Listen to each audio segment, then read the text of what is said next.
تمام تعریفیں اللہ تعالیٰ جل مجدہ الکریم کے لیے، درود و سلام نبی کرم نور مجسم شفیع معظم احمد مجتبیٰ جناب حضرت محمد مصطفیٰ صلی اللہ تعالیٰ علیہ وسلم کی ذات والا صفات کے لیے حمد و صلات کے بعد،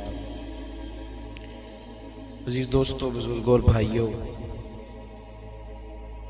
انسان کھائے پیے سوئے جاگے تو اس کے جسم کی ضروریات پوری ہوتی ہیں، لیکن جب وہ اللہ کا ذکر کرتا ہے، نماز پڑھتا ہے، دعا مانگتا ہے، استغفار پڑھتا ہے، درود و سلام کے گجرے پیش کرتا ہے، تو پھر اس کی روحانی ضروریات پوری ہوتی ہیں۔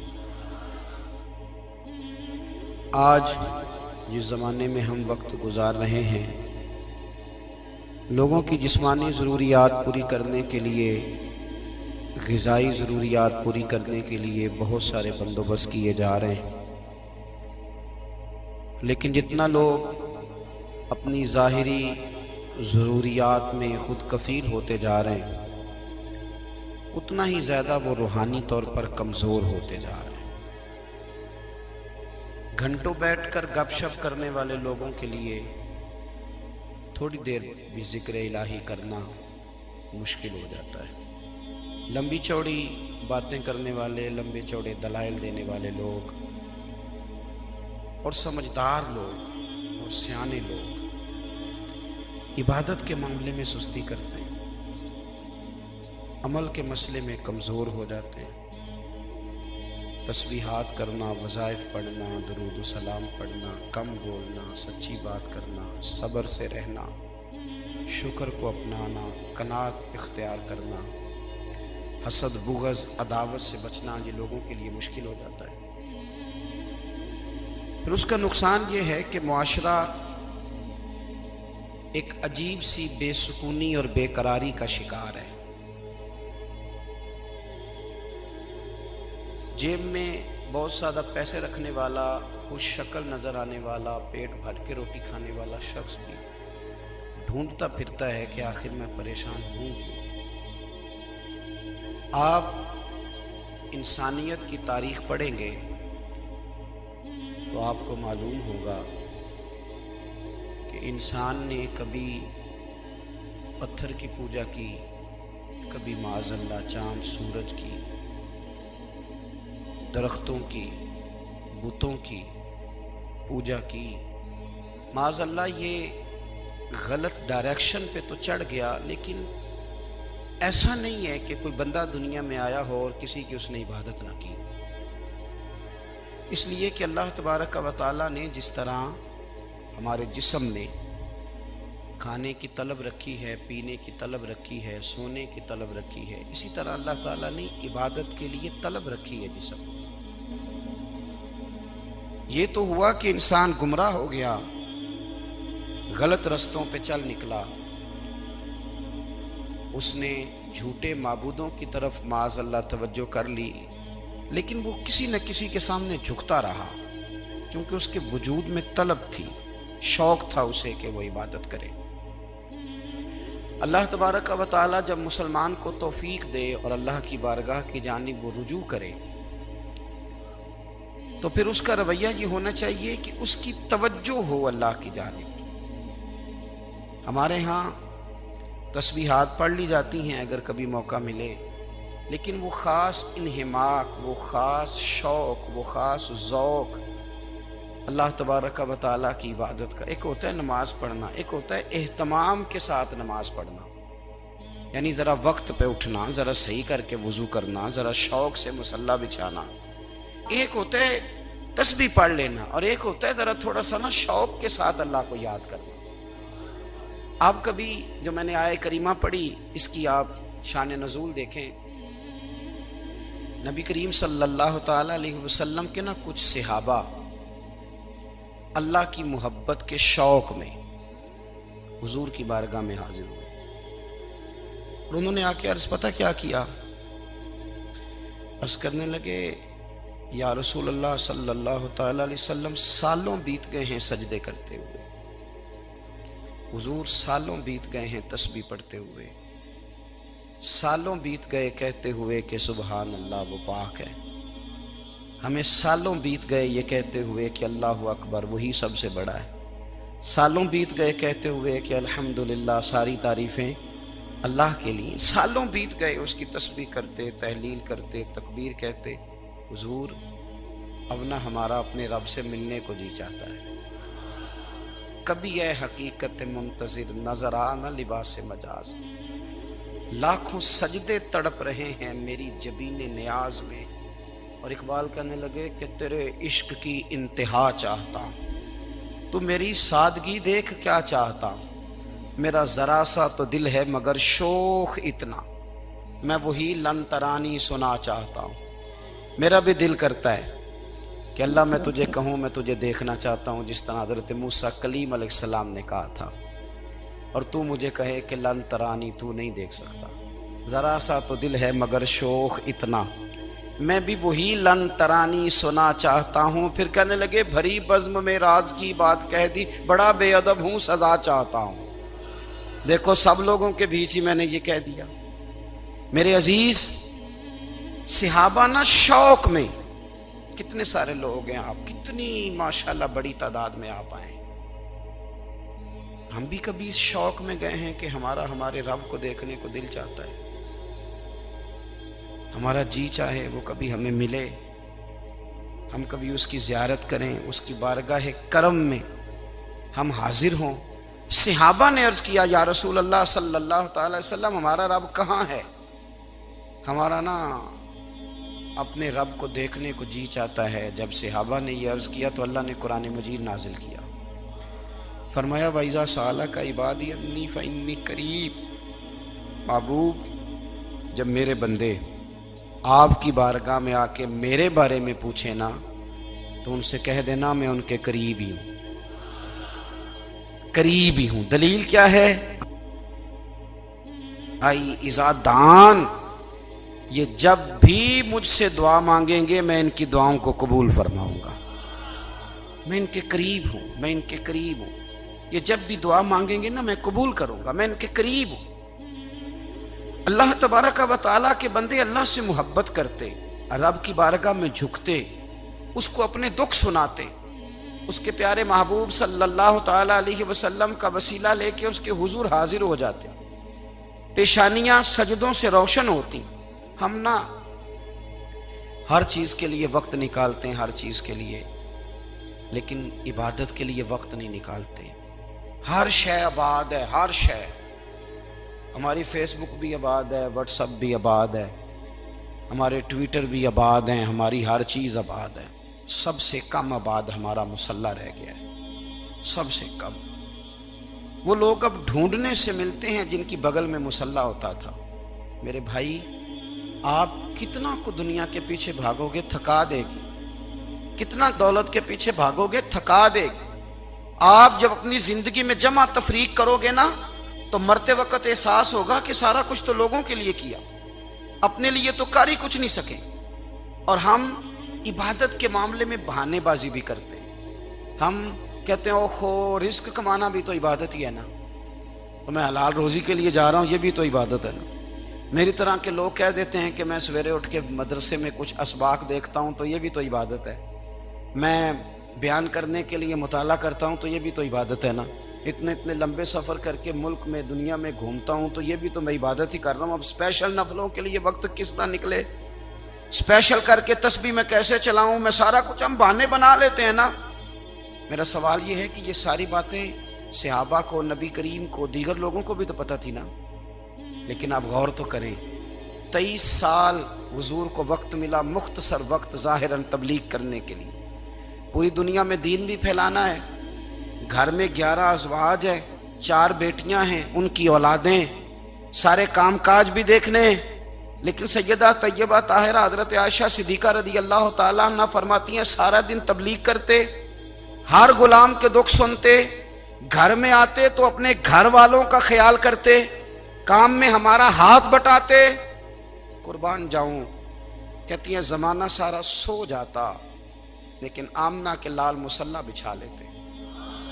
دنیا سو گئی, ساری سب سو گئے, جو خدام تھے، وہ جو غلام تھے، وہ سو گئے. صحیح مسلم میں لفظ ملیں گے.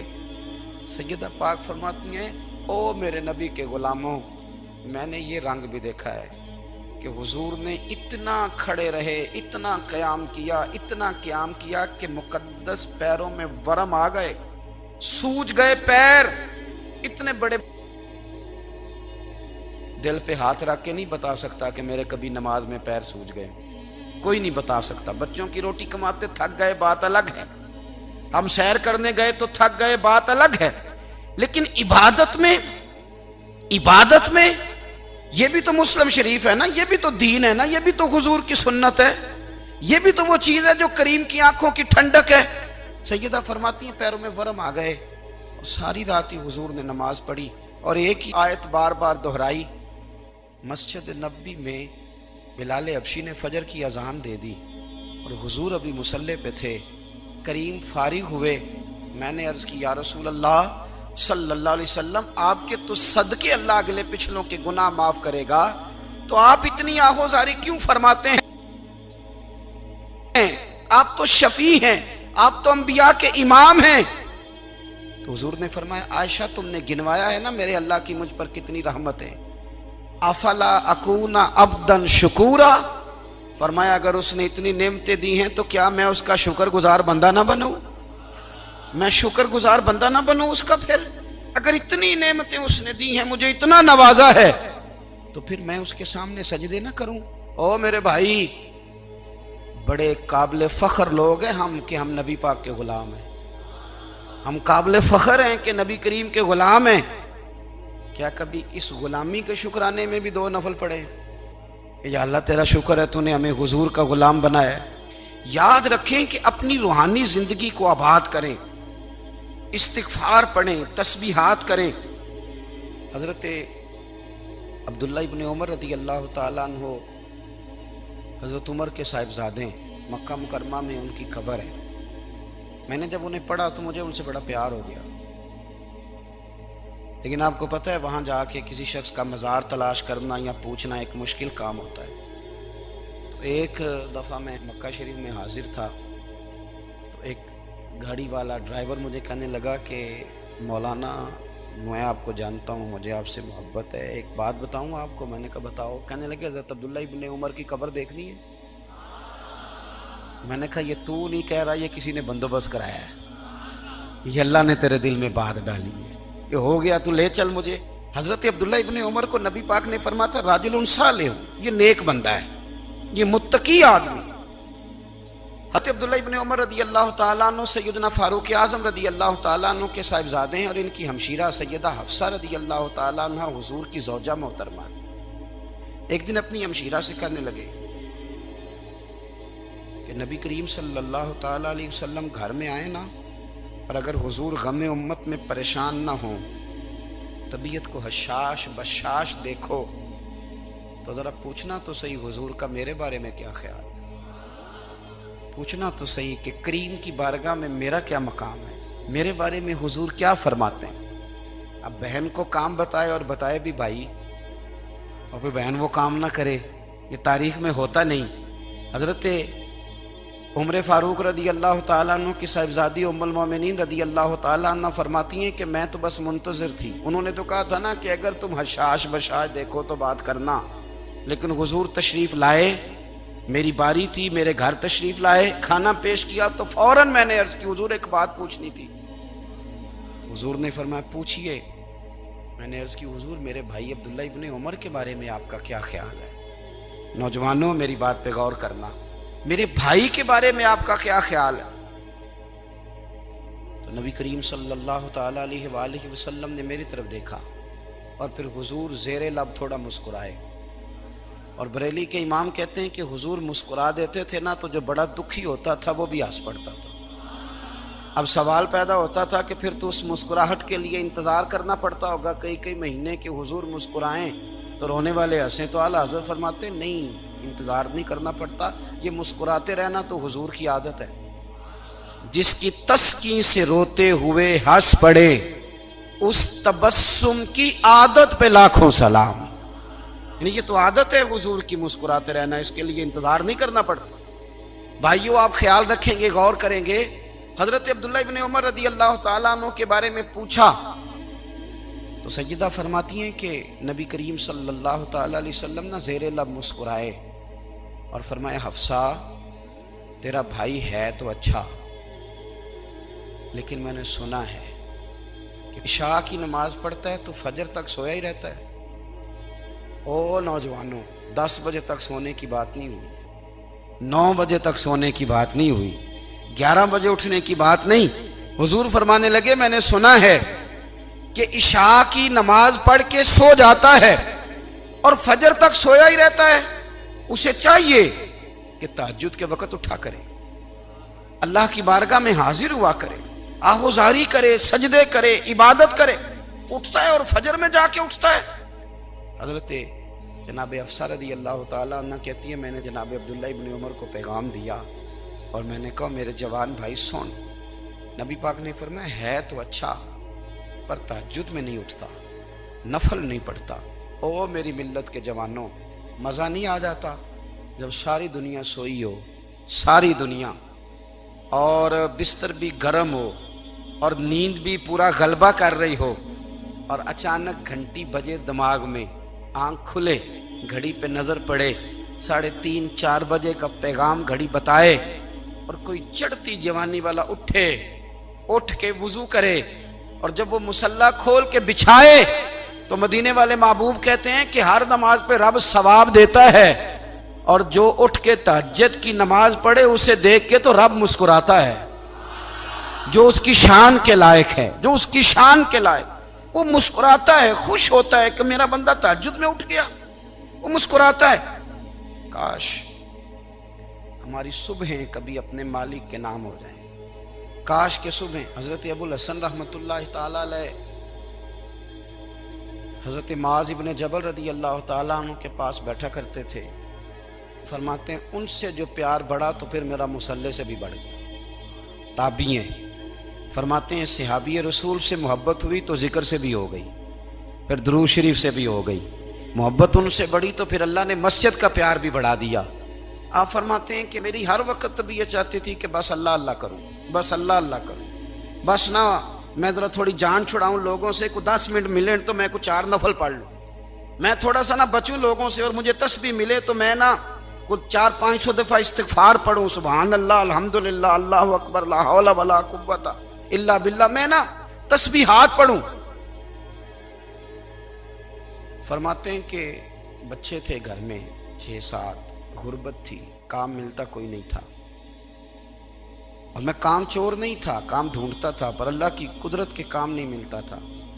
فرماتے ہیں کہ میں نے ایک دن اپنی اہلیہ سے کہا کہ آج میں پھر جاتا ہوں کام ڈھونڈنے، تو میری بیوی بڑی فرما بردار تھی، پر اس دن نہ غربت کے ہاتھوں تنگ آ کے کہنے لگی آج نانا کوئی تو چیز لے کے آیا، تو مجھ سے بچوں کی بھوک نہیں دیکھی جاتی، سب روگاں دا روگ محمد جس دا نام غریبی، کنڈ بلا کے لنگ جاندے نہیں دوست یار قریبی، آج نہ کچھ لے کے آیا تو میں بچے لے کے میکے چلی جاؤں گی۔ شیخ فرماتے ہیں کہ میں بڑا پریشان گھر سے نکلا، پر میں نے صبح سے لے کے زور تک کام ڈھونڈا، کام ملا کوئی نہیں، تو میرے دل میں خیال آیا چلو کام نہیں ملتا تو اللہ اللہ تو کرے نا، چلو بندوں کی مزدوری نہیں ملتی تو رب کریم کی عبادت ہی کرتے ہیں۔ فرماتے ہیں کہ میں نے نا فرات کے پانی سے وضو کیا، نہر کے، شدید دھوپ تھی، ساتھ ریت تھی اور ریت تپ رہی تھی، میں نے اپنا رومال وہیں مصلی کے طور پر بچھا لیا، اور فرماتے ہیں کہ زور سے لے کر عصر تک نماز پڑھی، دھوپ بھی پورے زور پہ، پر میرے سجدے کا ذوق بھی پورے زور پہ۔ فرماتے ہیں سورج بھی چمک رہا ہے اور رب کی عبادت کا ذوق بھی پورے زور پہ، میں سجدہ کروں تو پھر میرا اٹھانے کو جی نہ چاہے۔ میرے استاد لکھا کرتے تھے، یہ ان کا شعر ہے، وہ کہا کرتے تھے مجھے سوز دے، مجھے ساز دے، اور مجھے نیم شب کا نیاز دے، دم سجدہ خود کو میں توڑ دوں، مجھے ایسا ذوق نماز دے، اور میں تیری بہار کا پھول ہوں، میں کھلا بھی ہوں تو تیرے لیے، مجھے میری شاخ سے توڑ لے، مجھے اپنی زلف کا ناز دے۔ بھائی فرماتے ہیں کہ عصر تک میں نے نفل پڑھے، دل ڈھلنے لگا، عصر کی نماز پڑھی اور میں وہاں سے چلا، اب میں جب نکلنے لگا تو دل میں خیال آیا کہ چھوٹی چھوٹی دیواریں ہیں گھر کی، بغیر کچھ لیے جاؤں گا تو بیوی دور سے دیکھے گی تو شور کرے گی کہ پھر خالی ہاتھ آ گیا ہے۔ کہتے میں نے اپنے اسی رومال میں جس پہ میں نے نماز پڑھی تھی نا، رومال میں کیا آخی دے پنجابی صافہ کہتے ہیں، اسی میں نا میں نے کچھ ریت بھر لی کہ وہ دور سے دیکھے گی تو سمجھے گی کچھ لے کے آیا ہے، چلو جا کے اسے بتا دوں گا کہ آج پھر مزدوری نہیں ملی۔ کہتے ہیں وہ ریت لے کر جب میں گھر میں گیا تو پہلے بیوی دروازے پہ کھڑی ہوتی تھی، پوچھتی تھی خالی ہاتھ آ گئے ہو؟ آج میں نے دیکھا تو ہے ہی کوئی نہیں۔ فرماتے ہیں میں اندر داخل ہوا، سلام لیے کونے میں میں نے وہ رومال رکھ دیا اور میں نے آواز دی کہ بھلی مانس کہاں ہو؟ تو وہ کہنے لگی آپ منہ ہاتھ دھو لیں، میں روٹی لے کے آئی۔ میں نے کہا روٹی کہاں سے آ گئی؟ یہاں تو کئی دنوں کے فاقے، تو کئی دنوں کی غربت ہے، یہاں تو اس گھر میں تو فقیری ہے۔ فرماتے ہیں کہ وہ روٹی لے کے آئی اور اس وقت کی جو موجودہ نعمتیں تھیں، سمجھ لیں سلاد، اچار، ہر چیز ساتھ لائی۔ میں نے کہا کہ بچے کہاں گئے؟ کہنے لگی وہ کھانا کھا کے کھیلنے گئے، آپ کھانا کھا لیں آ جاتے ہیں۔ کھانا اس نے چن دیا۔ میں نے حیرت انگیز لہجے میں ساری نعمتیں اپنے دسترخوان پہ دیکھ کر کے بیوی سے پوچھا یہ کہاں سے آیا کھانا؟ بچوں کو تو نے کہاں سے کھانا کھلایا؟ یہ سارا کچھ کیسا ہے؟ تو کہنے لگی پتہ نہیں آج آپ کس کریم کی مزدوری کرنے چلے گئے تھے، پتہ نہیں کس کریم کی، میرے گھر میں تو اتنی نعمتیں آئی ہیں کہ مجھ سے سنبھالی نہیں جا رہی، اتنا اناج ہے، اتنا گندم ہے، کس کریم کے دروازے آج چلے گئے تھے؟ یہ کہتے کہتے وہ اٹھی اور اٹھ کر کے کہنے لگی پہلے ہی بڑا کچھ آیا تھا، اب کیا لے آئے ہو؟ اور جا کر کے نا اس نے وہ ریت والا رومال کھولا، کہنے لگے میں تو لے کے آیا تھا ریت، تو میرے رب نے اسے بھی سونے اور ہیرے بنا دیا تھا۔ جب آپ کی توجہ اللہ کی جانب، میرے نبی پاک صلی اللہ تعالی علیہ وسلم نے فرمایا ہر چیز اپنے رب سے مانگ، ہر چیز مانگ، ہر چیز مانگ۔ یا رسول اللہ کیا کچھ؟ میرے محبوب نے فرمایا تیرے گھر میں نمک بھی ختم ہو جائے تو وہ بھی اپنے رب سے مانگا کر، تو مانگنا وہ تجھے دے گا، تو اس کی بارگاہ میں کشکول طلب دراز تو کرنا۔ اور ترمذی شریف میں عجیب لفظ ہیں، رسول کائنات نے فرمایا، رب کریم فرماتا ہے جب میرا بندہ ہاتھ اٹھاتا ہے نا تو مجھے حیا آتی ہے کہ میں خالی کیسے لوٹا دوں اس کے۔ اتنے بڑے بادشاہ کی بارگاہ میں، او بھائی لوگوں سے عزتیں تلاش کرتے ہو تو وہ کیا تمہیں عزت دیں گے؟ وہ تو کل اچھا کہتے ہیں پرسوں برا کہنے لگ جاتے ہیں۔ لوگوں کے سامنے گڈ بک میں آنا چاہو گے تو وہ تو سویرے تمہارے بارے میں کچھ کہیں گے، شام کچھ اور کہیں گے۔ اپنی روحانی زندگی آباد کریں، اپنے مسلح کو وقت دیں، اور دنیا سے چھپ کر اس موبائل کو بند کر کے اور اپنے آپ سے بھی چھپ کے اور تنہا ہو کے چھپا کے سارا کچھ اپنے آنسو اپنے رب کی بارگاہ میں پیش کریں، اس کے حضور حاضری دیں۔ سنو نا ترمذی کی حدیث اور اسے یاد رکھنا، نبی پاک علیہ السلام نے فرمایا اپنے دکھ لوگوں کے سامنے نہ بیان کر دو، سیٹھوں نوابوں کو نہ بتاتے پھرنا، دنیا داروں کے سامنے جا کے نہ رونا کہ میں تکلیف میں ہوں۔ فرمایا اگر دنیا داروں کو دکھ بتاؤ گے رب تمہیں کبھی غنی نہیں کرے گا، اور لوگ ہیں کہ الٹا مذاق اڑائیں گے۔ آپ کی جس سے بڑی پکی یاری ہے نا، پکی، وہ تب تک پکی ہے جب تک آپ نے 50,000 مانگا نہیں، اور جس وقت آپ نے کہہ دیا کہ میں مجبور ہوں میری مدد کر تو پھر ختم ہو گئی دوستی۔ لوگوں کی تعلقات آپ کے ساتھ تب تک ہیں جب تک آپ ان سے کوئی ضرورت وابستہ نہیں کرتے۔ کریم محبوب فرمانے لگے بندوں کے سامنے دکھ نہ بیان کرنا، اللہ تجھے کبھی غنی نہیں کرے گا، تو اپنے دکھ اپنے رب کو بتا، تو دعائیں مانگ، تو اس کی بارگاہ میں حاضر ہو، تو اس کے حضور عرض کر۔ فرمایا اپنے دکھ اپنے رب کو بتا، وہ جلدی کرے یا دیر سے کرے تجھے ساری دنیا سے بے نیاز کر دے گا، تجھے کسی کا محتاج نہیں رہنے دے گا۔ اپنے مسلح کو، اپنی دعاؤں، ایک بزرگ فرماتے ہیں میں نے دعا مانگنے کا طریقہ اپنی بیوی سے سیکھا، دعا مانگنے کا طریقہ اپنی، سیکھنے والے تو اپنے بچوں سے بھی سیکھ لیتے ہیں، سیکھنے والے تو ہر ایک سے سیکھتے ہیں۔ وہ کہتے ہیں میں نے دعا مانگنے کا سلیقہ اپنی بیوی سے سیکھا ہے۔ حضرت وہ کس طرح؟ فرمانے لگے میری بیوی نے نا مجھے کوئی کام بتایا، کچھ پیسوں کی ضرورت کے لیے کہا، تو میں نے اسے کہا کہ بھئی ابھی میرے پاس نہیں ہے، کچھ دنوں میں آتے ہیں تو میں دے دوں گا۔ عورتوں کی عادت ہوتی ہے وہ بار بار یاد کراتی ہیں، 2-4 دنوں کے بعد پھر اس نے کہا حضرت وہ میں نے کہا تھا کچھ پیسے، میں نے اسے کہا کہ ابھی میرے پاس نہیں ہے، کچھ دنوں میں ملتے ہیں تو میں تمہیں دے دوں گا۔ اس نے کچھ دنوں کے بعد پھر کہا حضور وہ میں نے کچھ پیسے کہے تھے۔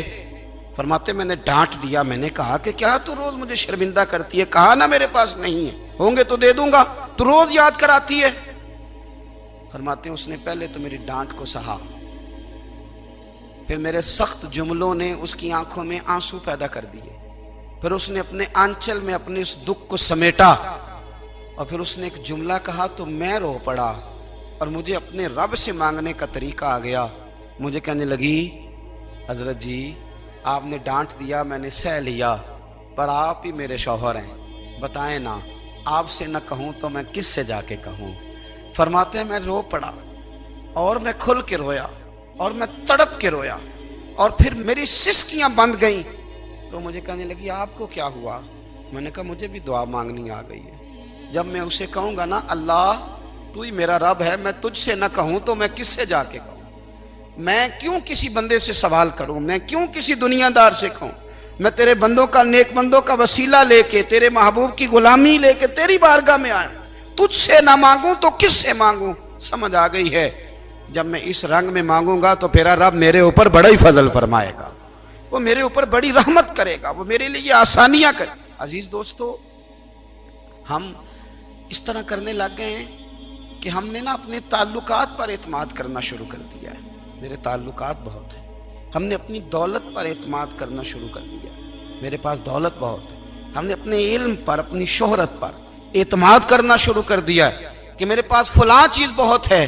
یاد رکھنا، جب بے نیاز اپنی صفت بے نیازی دکھاتا ہے تو بڑی بڑی دولتوں والے مجبور نظر آتے ہیں۔ بھائیو، جب انسان کا رشتہ اپنے مالک کے ساتھ ہوتا ہے پھر تو غم بھی کچھ نہیں کہتے، پریشانیاں بھی کچھ نہیں کہتی، پھر تو زندگی صبر والی، پھر تو زندگی توکل والی، پھر تو زندگی بھروسے والی، پھر انسان اپنے آپ کو رسوا نہیں کرتا، دنیا داروں سے امیدیں اس کی ختم ہو جاتی، امیدیں اللہ رسول سے لگا لیتا ہے، مضبوط ہو جاتا ہے، مضبوط، طاقتور ہو جاتا ہے، خوددار ہو جاتا ہے، باوقار باعزت ہو جاتا ہے۔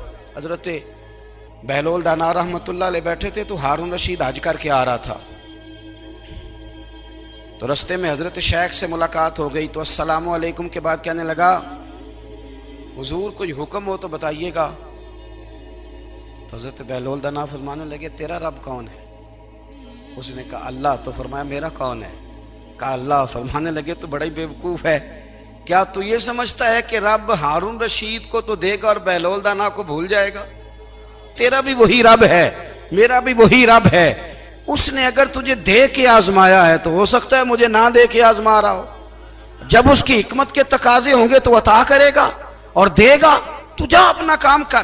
بھائی اپنی روحانی زندگی، اپنی عبادات، اپنے وظائف، اپنے روزمرہ کے معاملات، اپنی دعائیں، اپنا استغفار، دیکھو مشکل کام تو نہیں، 2 رکوع ہیں سورہ واقعہ کے اگر رات کو پڑھ لی جائے تو۔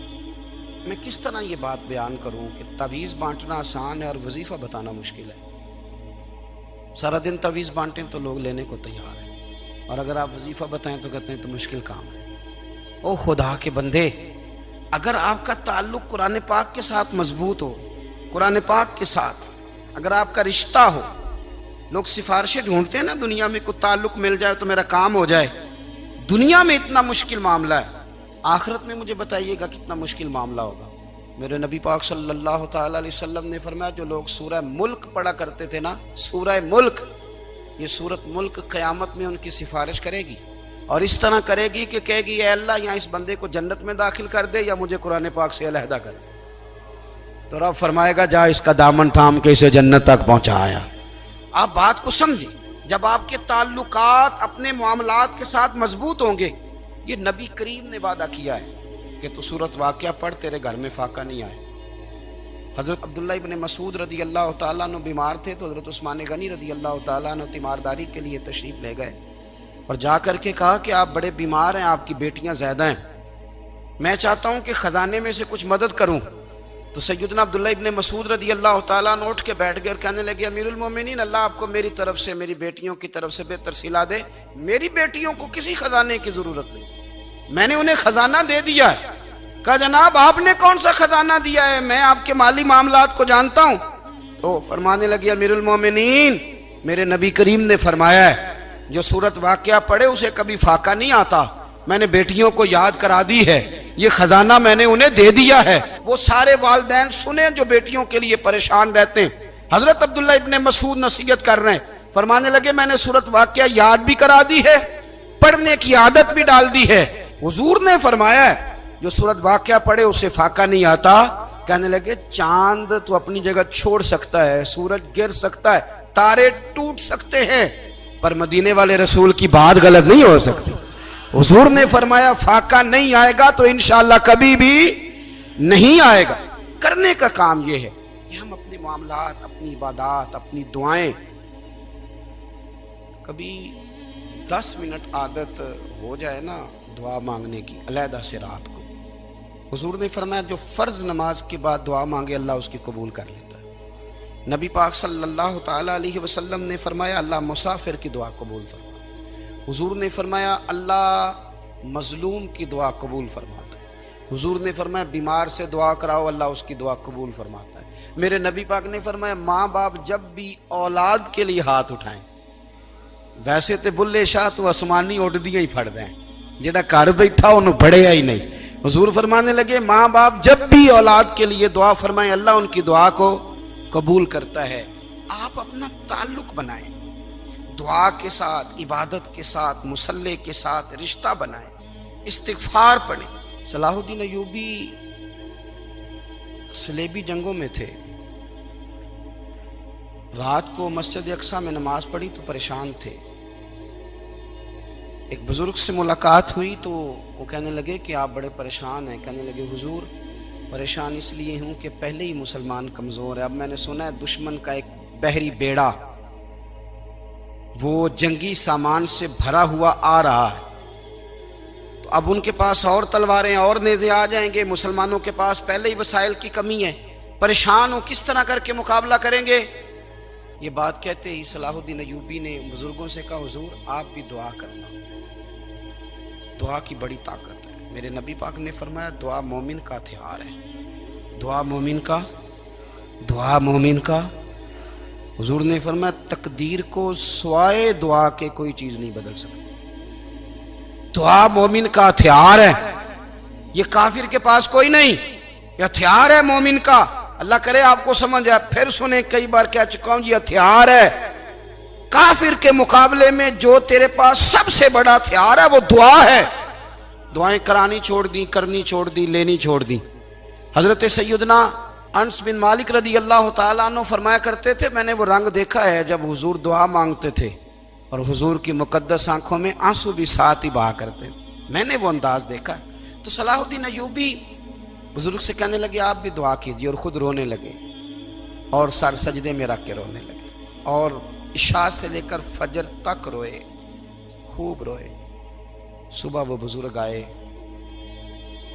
تو صلاح الدین ایوبی کا خوبصورت اور ہنستا ہوا چہرہ دیکھا، کہنے لگے آپ بڑے خوش ہیں، رات تو میں نے بڑے روتے ہوئے دیکھا تھا۔ تو کہنے لگے حضور وہ جو بحری بیڑا آ رہا تھا نا وہ پانی میں ڈوب گیا ہے، اب وہ نہیں آ رہا، ابھی خبر آئی ہے تو میں بڑا خوش ہوں۔ بزرگ کہنے لگے اٹھ سینے سے لگ، اور سن ایک بات، وہ بحری بیڑا پانی میں نہیں ڈوبا، وہ تیرے آنسوؤں میں ڈوب گیا ہے۔ وہ جو تو رات رویا ہے نا رب کریم کی بارگاہ میں تو وہ ڈوب گیا ہے۔ بھائی اپنا مصلی کا، عبادت کا، وظائف کا، اللہ اللہ کا سلسلہ اس کو مضبوط کرے، اپنی دعاؤں کے تعلق کو مضبوط کرے۔ دعائیں بڑے انقلاب برپا کر دیتی ہیں۔ ہم تھوڑے تھوڑے نا جب سے خشک ہوئے ہیں نا، خشک، اور میری تو جماعت ہی صوفیاء کی جماعت تھی، ہم تو داتا علی اجمیری کی جماعت سے، ہم تو خواجہ اجمیری کی جماعت سے، ہم تو شیخ احمد فاروق سرہندی کی جماعت سے، ہم تو صوفیاء کی جماعت۔ ہماری جماعت نے بھی وہ تعلق جو ہمارے بزرگوں نے بنایا تھا۔ بزرگ اللہ کے قریب کیسے جاتا ہے؟ تو ہمارے یہاں نا بہت سارے لوگ کہتے ہیں جی نظر ہو گئی تو کام ہو گیا۔ بھائی جو بخاری مسلم میں طریقہ ہے نا اللہ کا قرب پانے کا وہ تو نفل ہے۔ نبی کریم علیہ السلام نے فرمایا بندہ نفلوں کے ذریعے رب کے قریب جاتا ہے، اور اتنا قریب جاتا ہے کہ پھر اللہ اس کی زبان بن جاتا ہے، اللہ اس کی آنکھیں بن جاتا ہے، کان بن جاتا ہے، ہاتھ اور پیر بن جاتا ہے۔ تو یہ تو عبادت ہے، یہ تو اللہ کی بارگاہ کی حاضری ہے جو آپ کو اللہ کے قریب کرے گی۔ تو اپنے نماز کو اہمیت دے کے ادا کریں، نمازیں موبائل بند کر کے ادا کریں۔ لیکن نا کچھ لوگ کہتے ہیں مجھے ٹائم نہیں ملتا نماز کا، تو میں کہتا ہوں یہ آپ نے بڑی جرت کی بات کی ہے۔ مجھے کو میرا پیر بھائی کہا جائے نا میرے پاس ٹائم نہیں آپ کو ملنے کا، تو میں کہتا ہوں آج کے بعد آنا ہی نہ۔ تو کیا سمجھتا ہے تو بہت بڑا آدمی ہے، تیرے پاس ٹائم نہیں ہے اور ہمیں ملنے کا ٹائم، موج کر۔ تو آپ نے اللہ رسول کو کہہ دیا ٹائم نہیں۔ اور عجیب فلسفہ ہے نا، کہا جائے نماز پڑھنے آؤ تو کہتے ہیں کپڑے ٹھیک نہیں، اور کہا جائے کہ آؤ ذرا دعوت پہ چلیں تو کہتے ہیں 1 منٹ ٹھہر میں کپڑے بدل کے آیا۔ نماز کے لیے کہا تو کہتا ٹھیک نہیں، دعوت کے لیے کہا تو کہتا میں ذرا تیاری کر لوں، یوں جانا مناسب نہیں۔ یہ معاملہ ٹھیک نہیں۔ رب تو فرماتا ہے کہ جب تو مسجد میں آ تو زینت اختیار کر کے آ، خوب ذوق سے دعا مانگیں، خوب شوق سے نماز پڑھیں، خوب استغفار کا مزاج بنائیں۔ آپ لوگوں کے بیچ رہ کے سوکھ حاصل کرنا چاہتے ہیں، لیکن آپ کو پتہ ہے کئی مہینے غار حرا میں رہنا بھی مدینے والے محبوب کا طریقہ ہے۔ ہر سال اعتکاف بیٹھنا الگ سے، یہ بھی حضور کا طریقہ ہے۔ مسجد نبوی کے اندر دروازہ کھلتا تھا نبی کریم کا، پر گھر کے اندر نفل پڑھے نبی پاک، اور حضور فرماتے ہیں کچھ نفل نماز گھر میں بھی پڑھا کرو، گھر کو قبرستان نہ بناؤ۔ ہمارا گھر اللہ کے ذکر سے آباد ہوگا اگر ہم نماز پڑھیں گے نا۔ میں جب سنت پڑھنے کے لیے گھر میں کھڑا ہوتا ہوں تو میرا جو 2.5-3 سال کا بیٹا ہے نا، وہ بھی میرے ساتھ نماز پڑھنی شروع کر دے۔ اسے پتہ کوئی نہیں نماز کیا ہوتی ہے، لیکن وہ بھی نا سجدہ نہ بھی کرنا ہے تو ساتھ لیٹ ضرور جاتا ہے۔ پتہ چلا بچے لیکچر دینے سے نماز نہیں پڑھتے، نماز شروع کر دیں تو بچے بھی شروع کر دیتے ہیں۔ ہم جب پریشان ہوتے ہیں تو لیکچر دیتے ہیں، تو لیکچر تو باہر شاید چل جائے، گھر میں کیسے چلے گا؟ گھر میں تو عمل چلے گا۔ تو میرے عزیز، آج کے اس روحانی اجتماع میں ہمارے دوستوں نے جو محنت کی، ہم نے بار بار اپنی نیت سے پوچھا خدا ہمیں معاف کرے اگر کوئی ذاتی شہرت ہے، کوئی ہمارے ذاتی مفادات ہیں، رب ہمیں ہدایت دے۔ ہماری یہ خواہش تھی کہ روحانی اجتماع ہمیں تھوڑا سا اللہ اور اس کے رسول کے جانب مائل کرے، کچھ ہمارا رشتہ مصلی کے ساتھ مضبوط